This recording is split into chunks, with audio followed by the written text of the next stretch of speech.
Welcome to the Eagle Eye Podcast. The number one show to bring you all things Club America and English. Oh, what a strike! Club America! Your hosts for today are Ivan Pineda, Cristian Rosendo, Alexis Juarez, and everyone's favorite cowboy, Dylan Jimenez. Go! Now let's hit the field and start the show. America! That intro never gets old. What is going on, everybody? Welcome back to another episode of the Eagle Eye Podcast. Today, we're going to be talking about all things Lady Aguilas. Today, we're going to be recapping that 2-2 draw against Toluca. AJ is going to be giving us quite the breakdown as to what went wrong for the ladies, why we couldn't get all 3 points at home. And then, of course, we have the big task at hand in previewing both the game tomorrow against Necaxa, and then, of course, the game on Sunday against Leon. So plenty to talk about. A lot of questions that we're going to try to answer in today's episode. And, of course, a couple of news in regarding some of the injuries for our ladies. But, again, later down the episode. As always, let me introduce my co-host for today. It is none other than Brooklyn's very own AJ. AJ, how are you? How's the snow? Snow, it's still kind of bad. What I'm more afraid of is apparently on Friday we're going to get rain, so slush and potentially ice, so that's not going to be good. So I might as well learn how to ice skate outside in New York. But other than that, doing pretty good. I love it. You just might as well should invest in a snowboard. I feel like that would be just much more easier means of transportation at this point. Yes, indeed. I would definitely go with snowboarding instead of ice skates because I had an accident when I ice skated one time. I don't want to relive that again, so...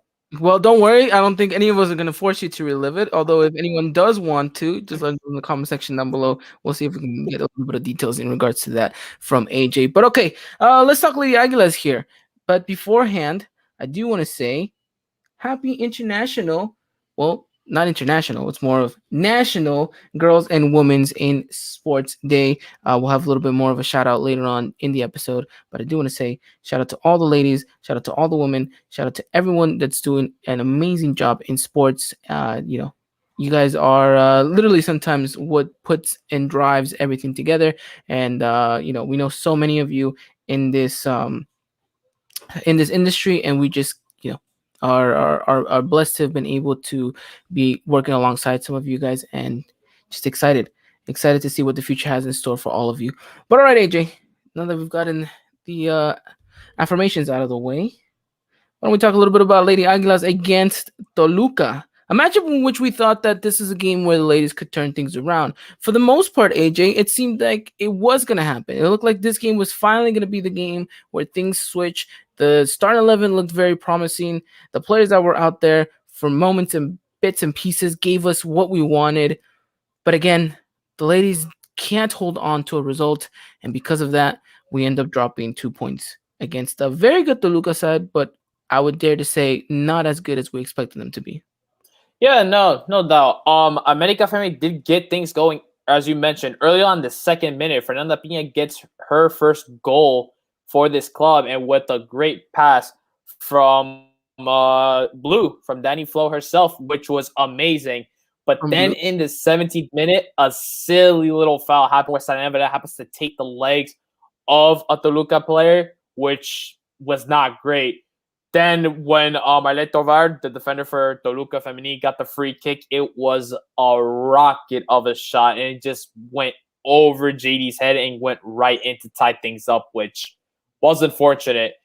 But then in the 36th minute, Montse Hernandez delivers a beautiful cross, and Blue once again, Danny Flo just jumps in the air and delivers a powerful header to secure her first goal. My opinion should have really been her second goal because her first goal got robbed against Mazatán. But that's besides the point.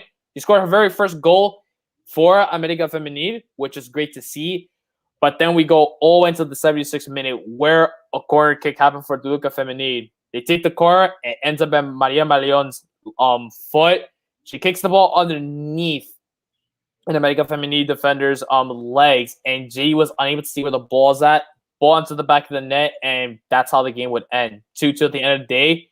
Really disappointed because I felt like America fan in this game, they were the dominant side. When we looked at the lineup, everything looked really solid. Just the only thing was the scene Daniela Espinosa as a right midfielder.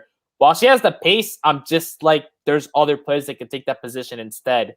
But other than that, it was just good. Just really unlucky, I'd say, in this case, that how we only were able to salvage a point instead of 3 points in this game at home.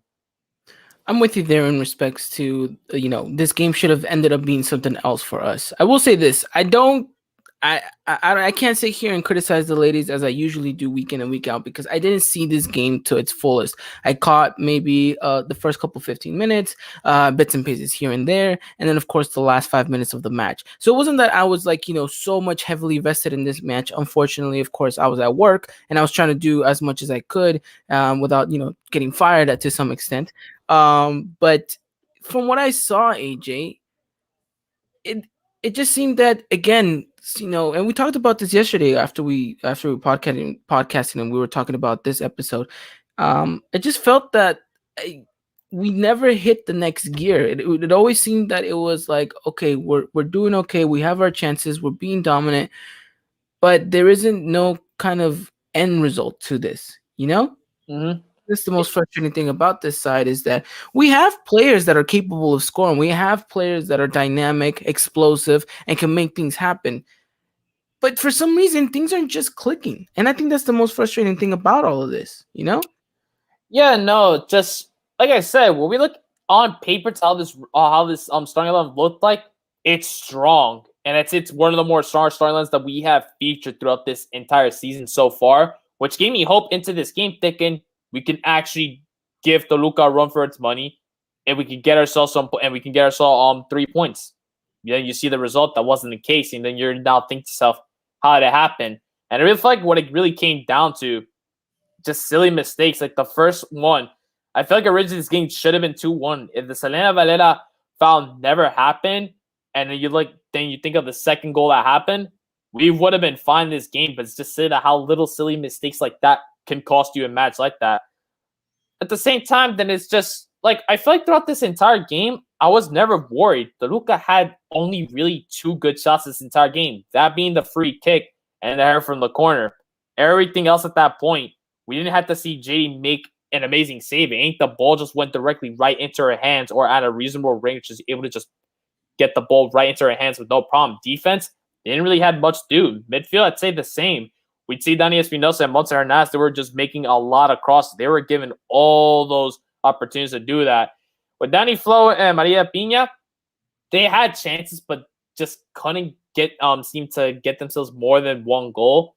That's fine. Both of them did having to get their goals, but then just, I don't know. Just while this team has shown promise with the way how strong this lineup is, and especially how we got some players back like Justin Orehead, who is a instrumental piece to our defense. And we had some players on the bench who are familiar facing the starting 11, like Vero Perez and Jime Rios. They were featured on the bench. Vero got game time, not Jime. But then there's things where it's just like, I'm happy with how the team is right now. It seems like we're finding ourselves an identity, but at the same time, it's just like we're dropping points though, when I feel like we really shouldn't. It felt like the game was just right in our hands, and then we just let it go due to silly mistakes. Yeah, I agree with you there, and I just wanted a couple comments right here, because I think it's going to allude to what we have to discuss a little bit later on in the episode. But Jose Sepulveda saying, "Is it me or has Jen Munoz's game gone down a little bit?" And then of course he comes in to say, "Any thoughts on the goalie, Ivan? I think she could have done a bit better." I'll have a lot more to say in regards to JD in just a second, but let's address his first comment in where he's putting to question, has Jen Munoz's game gone down a little bit? And I would argue yes. I would definitely argue yes. She hasn't been the same Jen that we were expecting her to be. Unfortunately, everything that happened last season with injuries, COVID, she's never come back the same, right? Mm-hmm. But I do make this argument. I don't think she's the only one in that locker room that has dropped significantly. And I'm looking at a player like Dani Espinosa, is a player that we knew that she was capable of doing so much, is the all-time leading goal scorer for this club, and just hasn't been seen ever since that Monterrey semifinal in the Azteca. I would also argue that Cas Cuevas is another player that is not reaching her heights or her potential. Again, playing very subpar to what we know she's capable of delivering. What's going on, AJ? Why are these players continuously week in and week out not fulfilling the ceiling of what they should be doing on a week-to-week basis.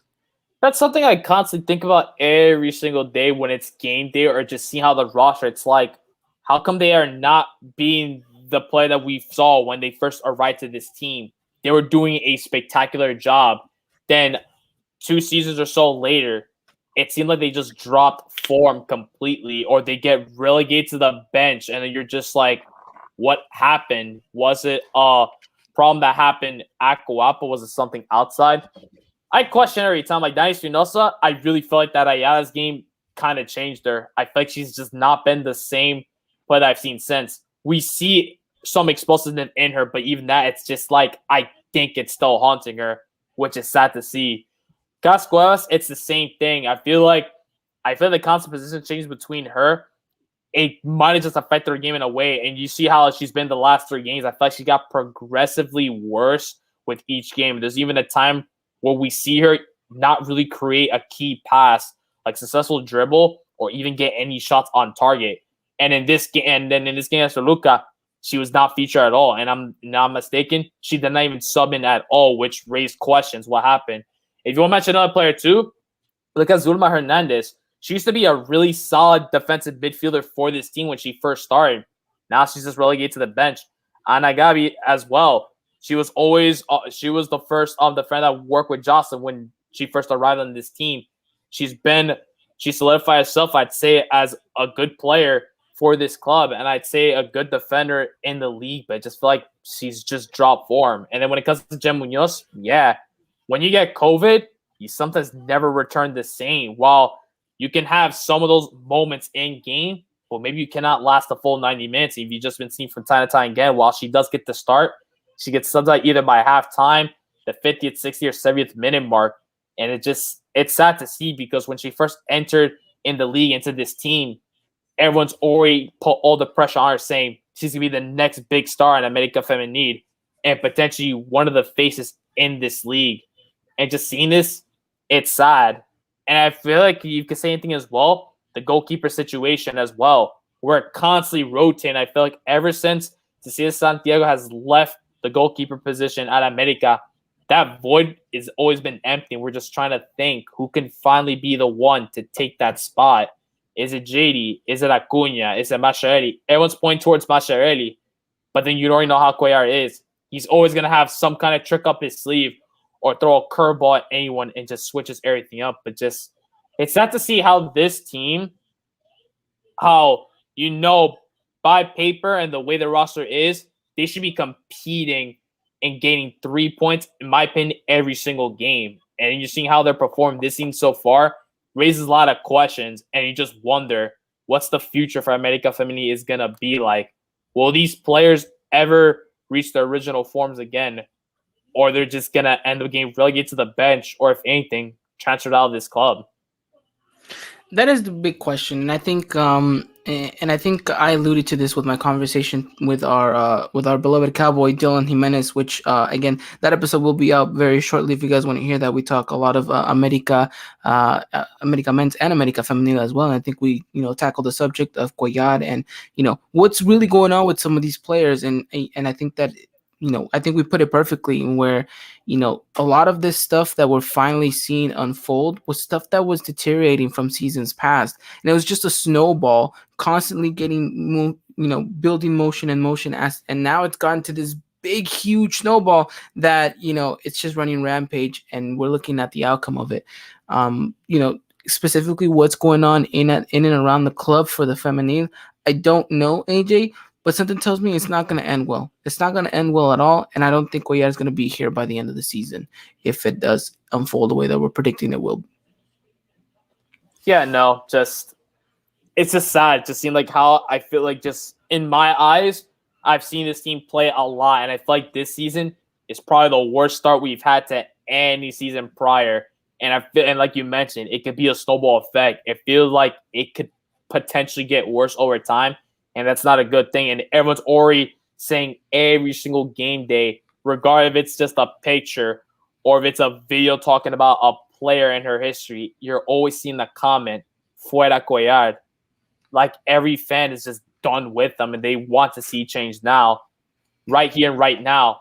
We could technically sack him right now, but we'll be stuck with Hugo Ruiz until we could find a replacement. But that's the thing now. Who can we get to replace Cuellar? And I think only time is going to tell by the time this season ends. Let's see what his future is going to be with.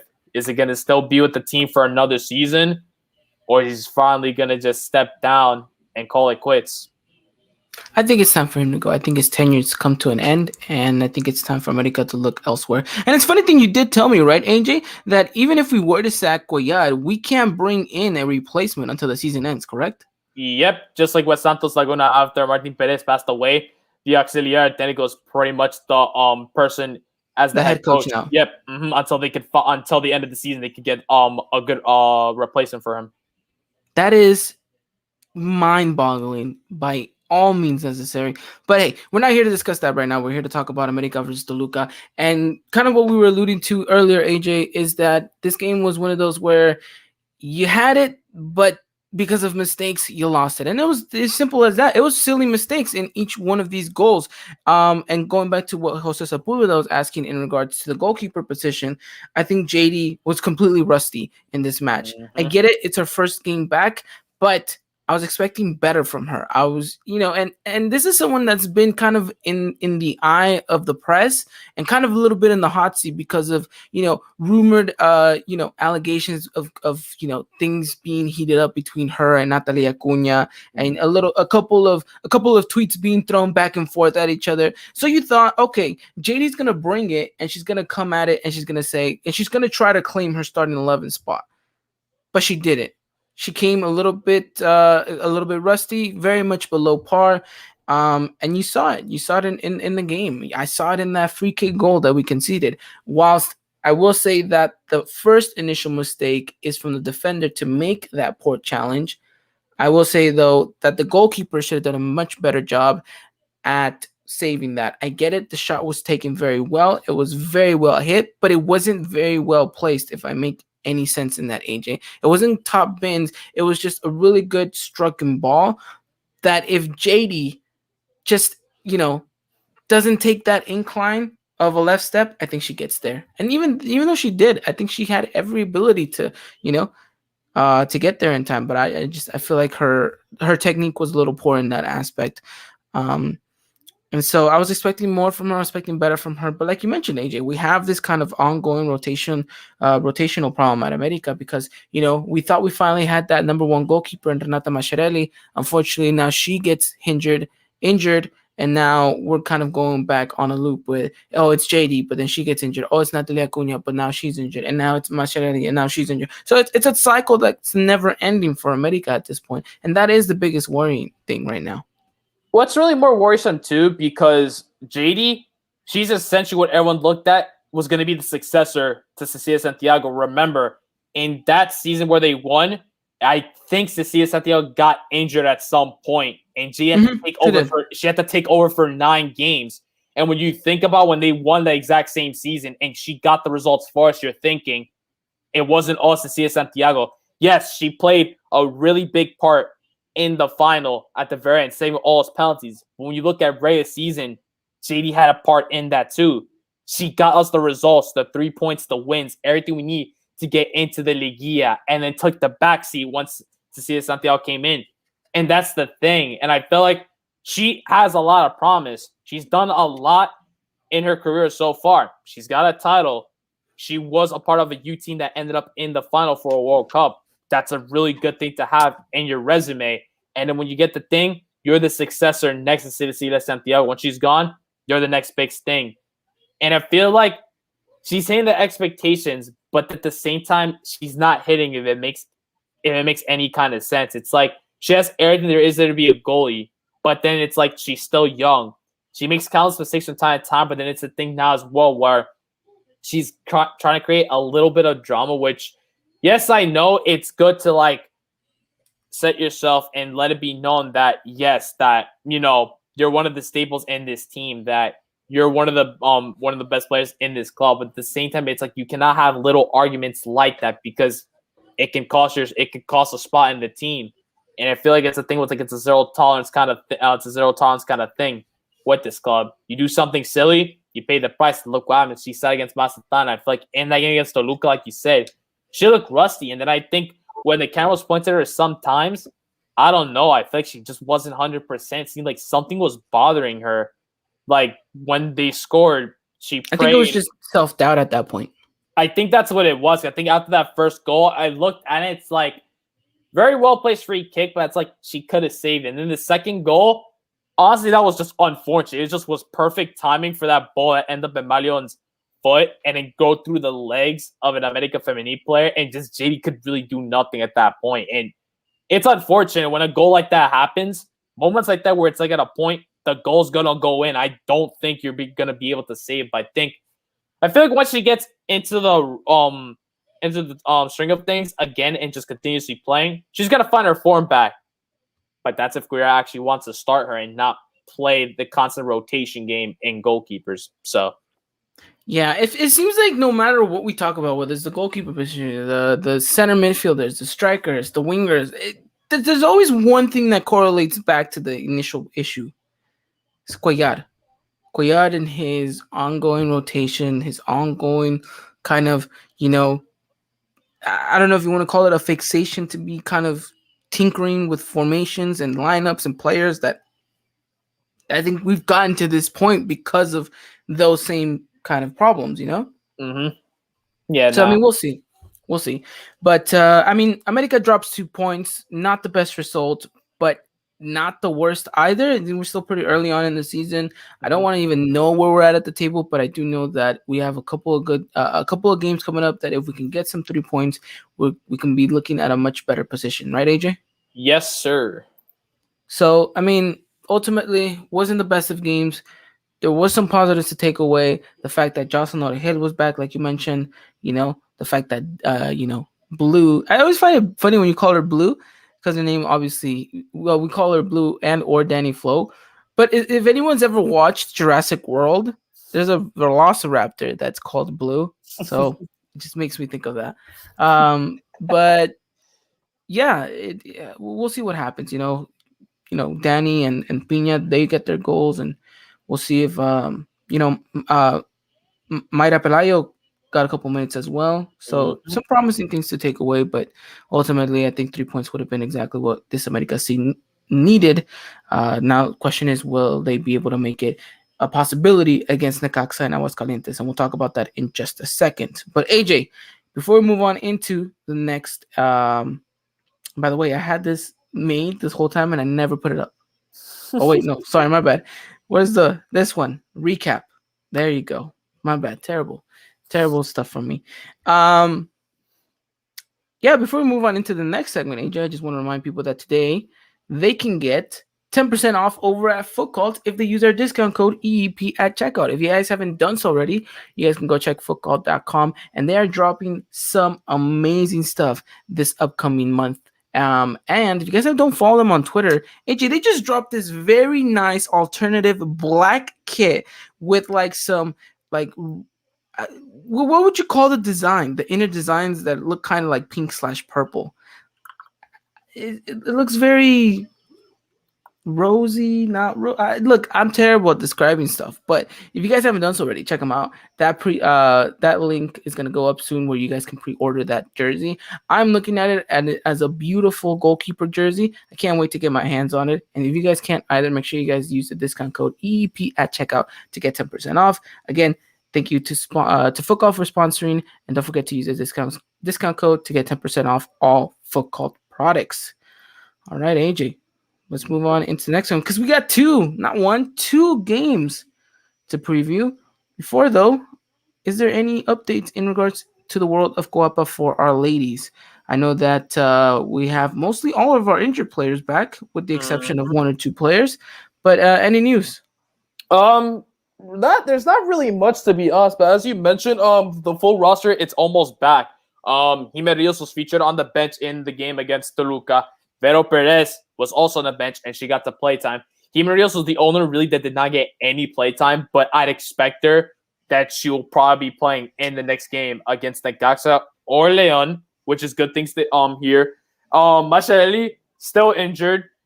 Shell's trying to get back into the groove of things. I'd say The timetable, I think, is still unknown to when she's going to be 100% completed. But I'd say give it maybe 3 or 4 games, and then she could probably be back to 100% and see her starting again.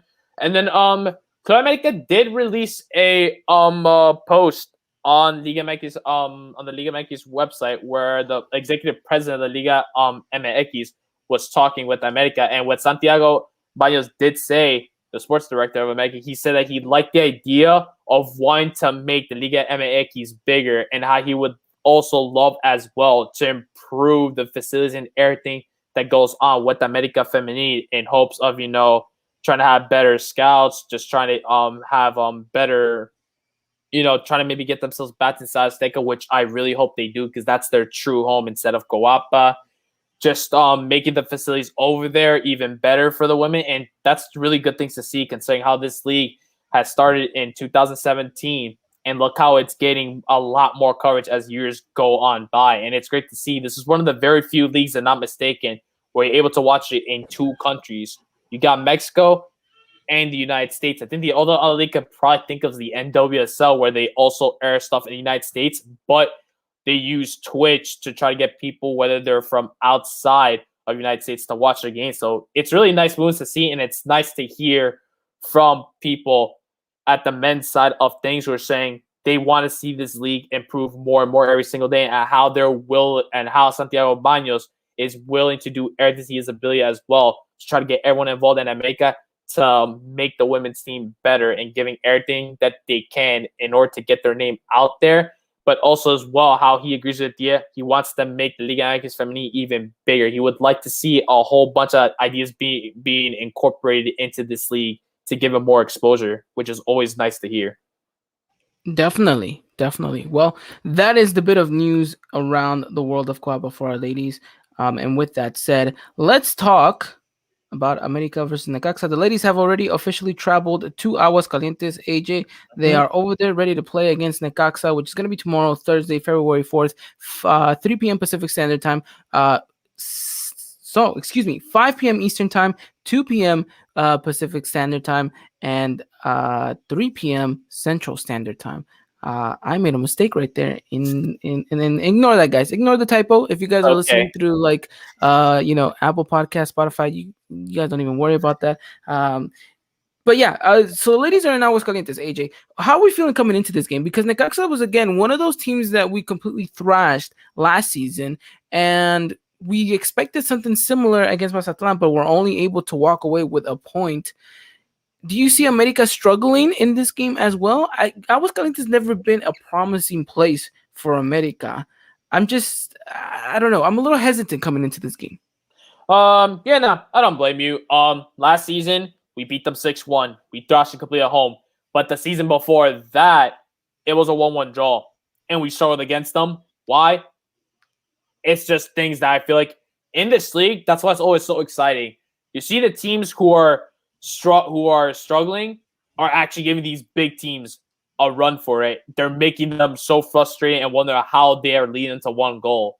And the bigger teams, when they're playing against the smaller teams, it seems for some reason they kind of struggle. Necaxa, they held their own against Pumas, who are currently the league leader in this team right now with 13 points, to only 1 goal.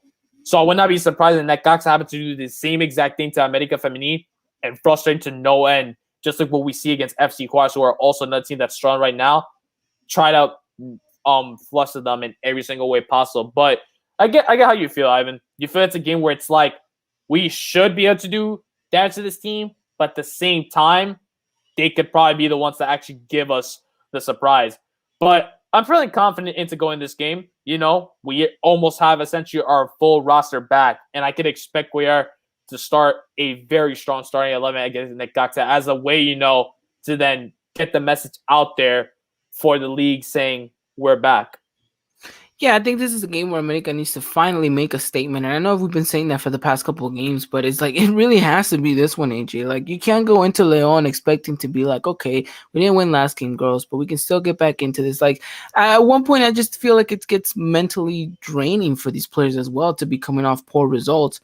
And so this really has to be the moment where things turn around for America Femenil. And you mentioned a very strong starting 11 for this one against Necaxa. I expect it to be the same way, but I'm curious to hear your starting 11 for tomorrow's match.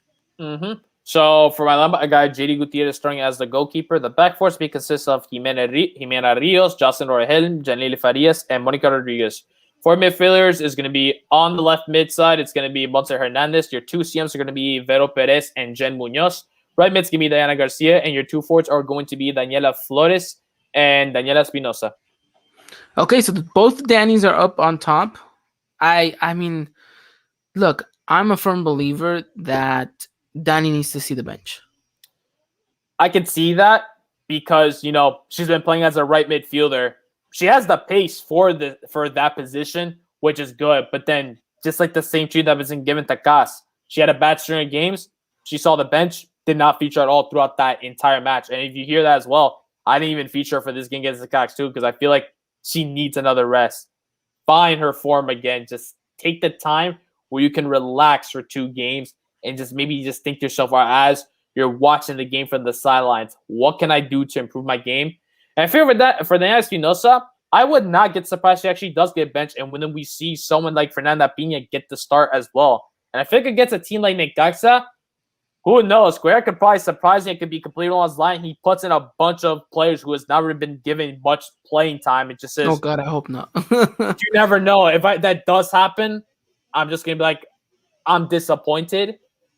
But at the same time, I'm not because that's Goyard. But I can see Danny seeing the bench if this happens to be the case. I don't know. I just feel like she needs to see the bench for a little bit. I mean, she already lost the captain's armband. Her form's continuously dropping, and she hasn't been the same Danny, and she needs to find herself. And I think the best way to it is putting her on the bench, trying to fight for that first starting spot again. We'll see what happens. But it's an interesting lineup, and it's a very good lineup. It's a strong one, and it's exactly what America Femenil needs. Go out there and be aggressive. We've mentioned the fact that this team loves an early goal. Mm-hmm. And for the most part, when we get an early goal, we most likely come out on top. I mean, the Toluca game is a perfect example when we don't. But I feel like if America Femenil can get that early goal, it's a huge sigh of relief. But it's the same way that it was a huge sigh of relief against Toluca. They need to manage this game a little bit better than they did that last one. Because if I'm looking at it from a perspective tactically, I felt that they were very relaxed afterwards. Like there was that sigh of relief, like, oh my God, we scored. Finally, we have the lead. But at the same time, it felt very nonchalant, very relaxed of, okay, we're winning. We're going up against Toluca. We should be fine. But there wasn't a sense of urgency. And because of that, we make a silly mistake. And now we have to go and find the lead yet again. I think America needs to be consistent. They need to press as high as possible. And they need to be as aggressive as much as they're allowed to, because if you're able to open up with an early goal, then continuously look for it. And that's something that they did very well last season, maybe even better the season beforehand. But be aggressive, look for it, push for it, because look, you're not at home, and this Necaxa side, you just mentioned that they have what it takes to hold their own. Mm-hmm. I mean, despite them being 17th place and conceding 10 goals, there are times where they do frustrate their opposition. And like I said, only held them to either just 1 or 2 goals and not get completely battered like they did against the Aguilas, so they scored 5 against them. Necaxa can surprise everyone in this season so far from the league. I'm looking at the table right now, and I would never expect it to be in this way. You got teams like Pumas, Atlas, Toluca, Azul, Femini, and Mazatlan up there in the top 8, and you're seeing teams like Rayas and Tigres are like sitting around 4th and 5th, and you're seeing America right outside that spot. So anything can happen in this game, which is really surprising because I think at the same time America really needs to get into this game, get that early goal, be aggressive, show no mercy, because I feel like at this point we cannot do anything in Necaxa. I might just say at this point, I don't see what more they can do throughout the end of the season. You had mentioned this before getting on the podcast. You think, is it too late for us to turn around?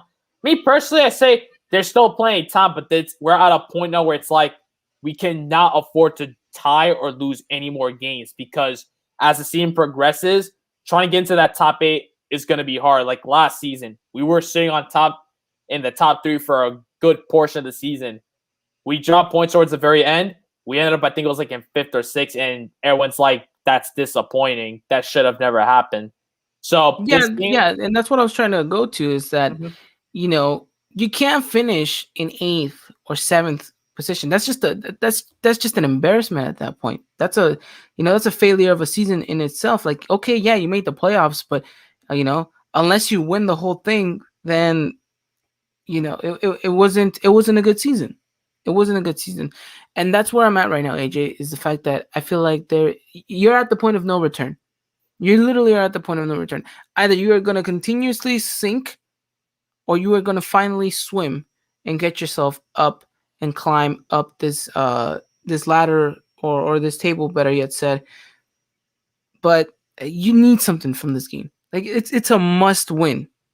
It's a must win in a very tough place, because Aguascalientes is not an easy place to go to play at.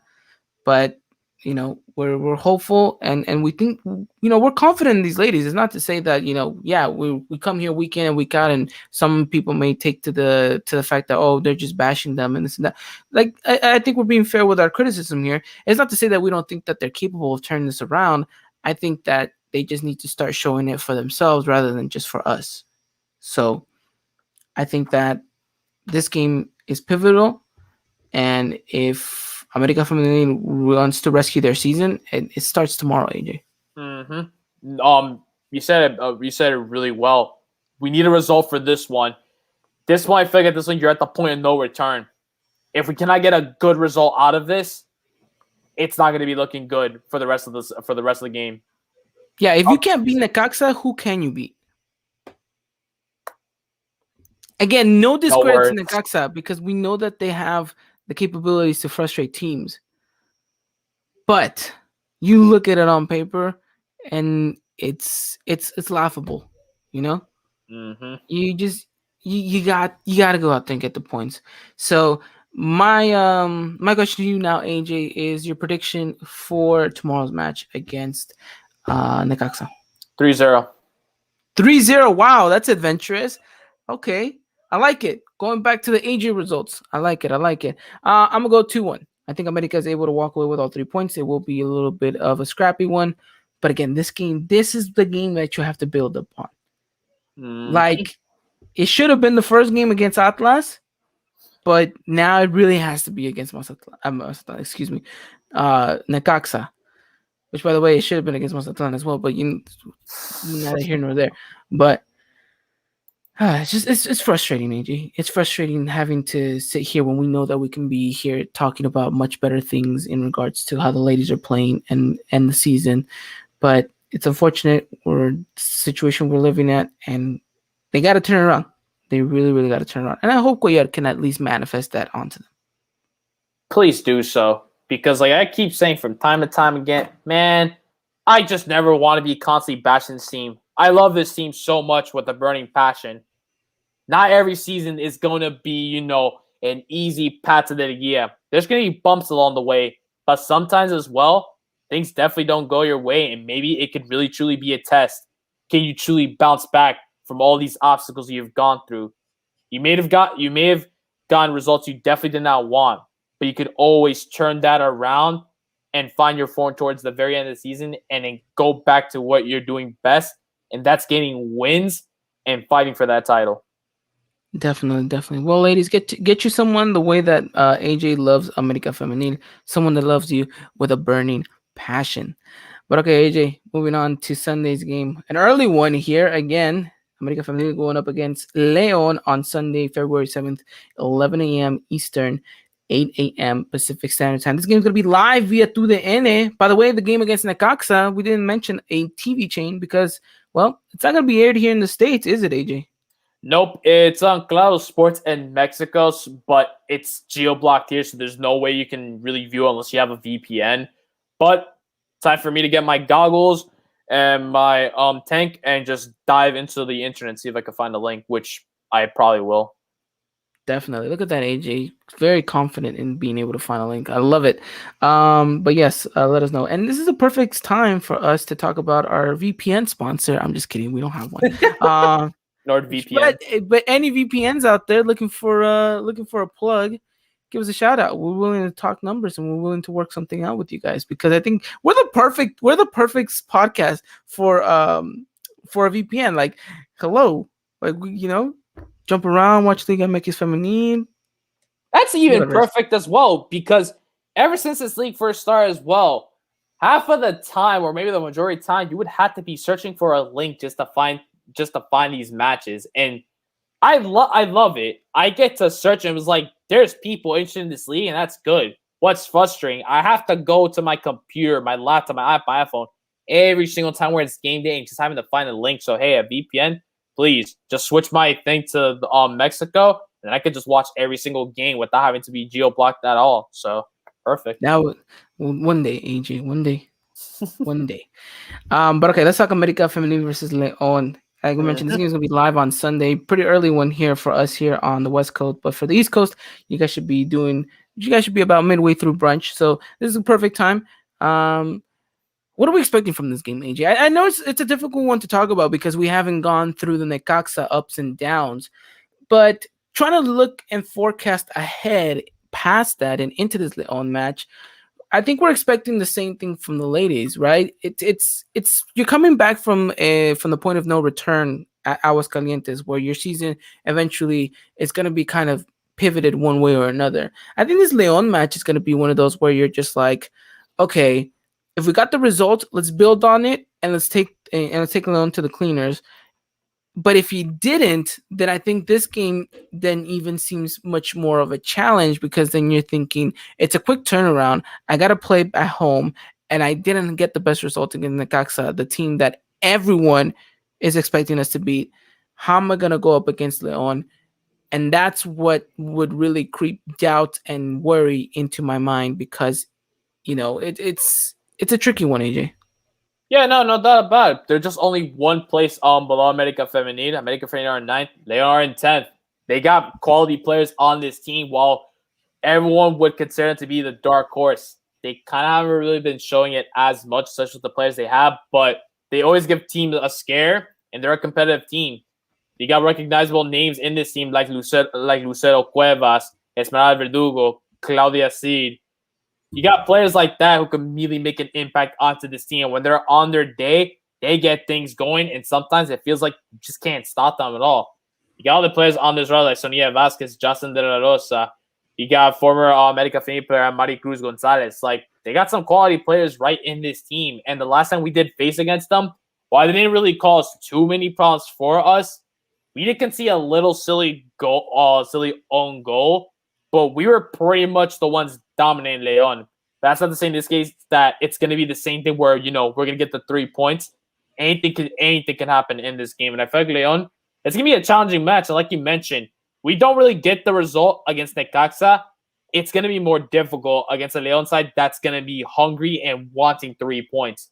And then just to mention things as well, I don't think in that game we haven't to get to see Lucero Cuevas play at all. So, and she's been playing more recent. So this will be a game where they know how she plays and how deadly she can be with the ball. So that's one thing you need to be careful of. But I'd say this would be honestly a really fun game. And it's a game where you could truly look at America Femenil. It's like, okay, we almost have our full roster back. Let's see what we can do against a team like Leon. No, yeah, I agree with you, and this is a game that I'm excited for because I get to wake up and actually watch the game entirely, not having to worry about being at work. So, we'll see how this goes. You alluded to the fact that there were some very crucial players in that Leon side that can cause danger and trouble.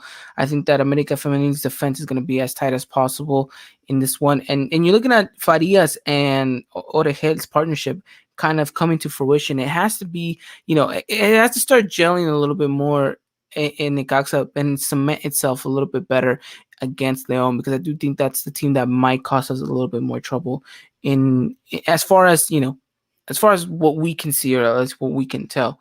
But It will be an interesting one. I think that America Femenil that played against Leon last season is a completely different America Femenil, not just because we've, gotten about 13 different players in regards to the squad, but I think it's the fact that that America Femenil team was playing a little bit to something rather than this one, where again, I still don't see quite an identity formed in regards to how we're trying to play out our games.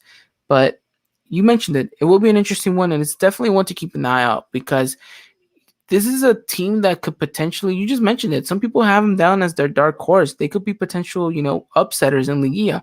So you need to start making points against these type of teams. You weren't able to do it against Toluca, but if you could do it against Leon, again, you're just bouncing back into the form, bouncing back to your, to your poor start of a season, and we'll have to wait and see. But I'm excited to see if they're capable of making it happen. No doubt about it. AJ, what is the possibility of Leo Cuellar repeating the same lineup against Leon? Considering you just play a game tomorrow, then you only have really 2 days of rest. I don't expect them repeating the same lineup, but I got the lineup right here. I got Jay Gutierrez starting again. The back four, everything's gonna be the same. The only difference, left back position to be changed. We're just gonna have Selene Valera taking that spot. In the midfield, I'd see Munson taking a seat for this game and get Maya Pelayo to start. And then on right mid, I'll have Diana Garcia. I'll be having Diana Garcia playing right there. And then up front, I would just only take Blue out, and I just put in on Fernanda Pina alongside with Daniela Espinosa, who I feel will get the start in this game.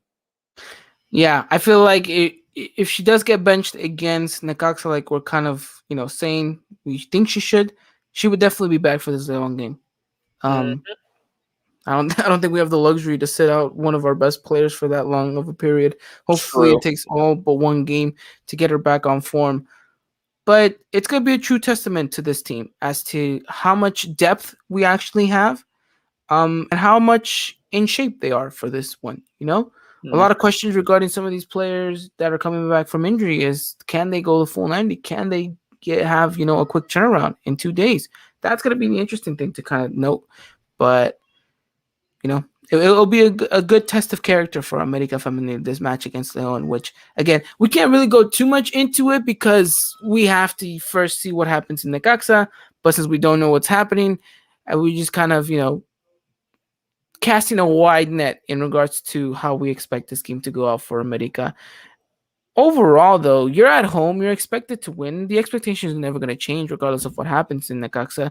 If anything, they're going to be even much more if you don't get the result. So it's an interesting one, AJ.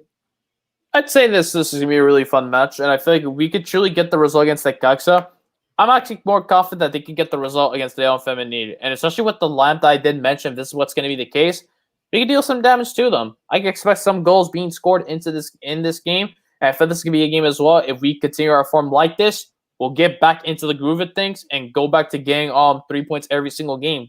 That's until we get into the more tougher punts at the end of the season, like your Rayadas, Tigres, and Chivas. Be an interesting time. Hopefully by then everything's gone back to normal. We've gelled and we're looking like a real title contending team. But all right, AJ, give me your predictions for Sunday's match. I got myself going 2-0 in this game. 2-0. That's a little bit. You talked this game. You talked this game up more than you did the Necaxa one, and I was expecting like a 2-0 result in the Necaxa game, and it's like a 3-0 result here. But you completely flipped it on me. But okay, you're going 2-0. I'm gonna go with another 2-1 victory. Why not go 2-1s back to back? At the end of the day, look, 6 points out of 6 is a must for America Femenil. Like I mentioned, these quick turnaround games, they're vital in the season. So if you can get them, you'd be on top of the world right now. And so, I'm just curious to see how America Femenil handle the pressure. Hopefully they don't cave in and they rise above it. That's really what we want to see from them. So a lot of players have to step up, AJ. It's not to say that we're pointing fingers just to one player. I know we mentioned Danny a lot, but I'm not saying that it's all because of her. There's obviously other players that are involved. This is a team sport, and so obviously we're gonna mention some of the higher names, but everyone really has to play their part. And I'm excited to talk next week in regards to these two games and whether or not we as in the team fulfill the expectations of not just you and me, but the listeners. No doubt about it. Always love talking about the women's team. So I'll be excited to talk more about it next week. All right. Yes, definitely, AJ. Definitely. Alrighty then. That pretty much wraps it up for us here, AJ. Anything else to talk about before we wave goodbye to the good people? No, I think we got it all. I think we did so as well. So make sure you guys stay tuned tomorrow. AJ's going to have you guys covered on the game in regards to Necaxa. Most likely, none of us are going to be able to watch it unless AJ comes out with a link. And if he does, we'll make sure to tweet about it. And I'll try to do my best to watch it. It's already going to be tough enough when it's on through there. Can you imagine when it's not? That's going to be an interesting one. But yeah, make sure you guys follow us over on Twitter at Eagle Eye Podcast and follow us over on Facebook as well. AJ's doing some great coverage over there, and we're looking forward to growing that community as well. And AJ also is going to be having you covered on Sunday for that early kickoff game. Hopefully, we get to celebrate 6 points alongside you, AJ. But all right, then. Everyone have yourselves a wonderful night. Stay safe out there. AJ, watch out for the weather because I know hopefully your snowboard comes in time. And, we'll have plenty more to talk about next week on Thursdays. Again, talking all things America and Lady Aguilas. To all the amazing ladies and to all the amazing women out there doing an amazing job, we salute you today on your National Day. You guys are doing an amazing job at sports. And just to name off quick people, I mean, everyone America family, just to start off, right? I mean, and to our good friend, Miss Jennifer Munoz, who's been on the podcast, and to everyone that's come in through, like Miss Cari Torres, Amelia Lopez, and Melissa, who does an amazing job. To everyone really out there in the sports world, you guys are a real true inspiration to us, to younger audiences, and to people just around the world that this is truly just an amazing thing. And so again, thank you so much. Happy National Day to you guys. And yeah, I hope you guys have a wonderful time. Stay safe out there. Wear your mask always, please. And as always, we'll see you guys next week. Take care. Until next time, Arriba la America. Goodbye. Ladies and gentlemen, this was another production of the Eagle Eye Podcast, the #1 source for all things Club America in English. Make sure to follow us on Twitter and Instagram at Eagle Eye Podcast and get all the latest news and coverage. And subscribe to our podcast wherever it is you